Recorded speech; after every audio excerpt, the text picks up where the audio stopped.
അപ്പോൾ ഫ്രണ്ട്സ് ഇപ്പോൾ ഭയങ്കര വെയിലാണ്. അപ്പോൾ നമുക്കൊരു ഹോം മെയ്ഡ് ഷേക്ക് ഉണ്ടാക്കിയാലോ? ഓക്കേ. അപ്പോൾ ഷേക്ക് ഉണ്ടാക്കാൻ നമുക്ക് ഓറിയോ ഉണ്ട്, പഞ്ചസാരയുണ്ട്, പാലുണ്ട് കേട്ടോ. അപ്പോൾ ഫ്രണ്ട്സ് ആദ്യം നമുക്ക് ഈ ഓറിയോയുടെ അകത്ത് 5 ബിസ്ക്കറ്റ്സ് ഉണ്ട്. അതിൽ 4 എടുത്ത് കുഞ്ഞു കുഞ്ഞായിട്ട് പൊട്ടിച്ചിട്ടിട്ട് മിക്സിയിലൊന്ന് അരച്ചെടുക്കാവേ. ഇനി നമുക്ക് ആവശ്യമുള്ള അത്രയും പാലെടുക്കണേ. ഞങ്ങൾ 1 ഗ്ലാസ് ഉണ്ടാകുന്നതുകൊണ്ട് 1 ഗ്ലാസ് പാലെടുത്ത് മിക്സി ജാറിലേക്ക് ഒഴിച്ച് അതിനാവശ്യമുള്ള പഞ്ചസാരയും ഇട്ട് നല്ല പോലെ ഒന്ന് അടിച്ചെടുക്കണേ. അപ്പോൾ അതേ നമ്മുടെ ഓറിയോ ഷേക്ക് ഇവിടെ റെഡി ആയിട്ടുണ്ട്. ദേ കണ്ടോ.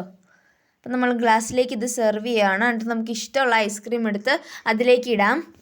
അപ്പോൾ ഐസ്ക്രീം എല്ലാം ഇട്ട് കഴിഞ്ഞിട്ട് നമ്മൾ ആദ്യം മാറ്റി വെച്ച ഒരു ഓറിയോ അതിൽ ഡെക്കറേഷന് വേണ്ടിയാണ്. അപ്പം നമുക്ക് വേണമെങ്കിൽ പൊടിച്ചിടാൻ, വേണമെങ്കിൽ ഇങ്ങനെ വെറുതെ ഒരു സ്റ്റൈലിന് വെക്കാം കേട്ടോ. അതേ അപ്പം നമ്മുടെ ഓറിയോ ഷേക്ക് റെഡിയായി.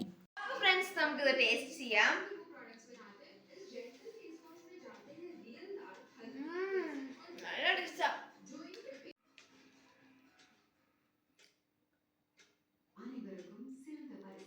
എങ്ങനെയുണ്ട്?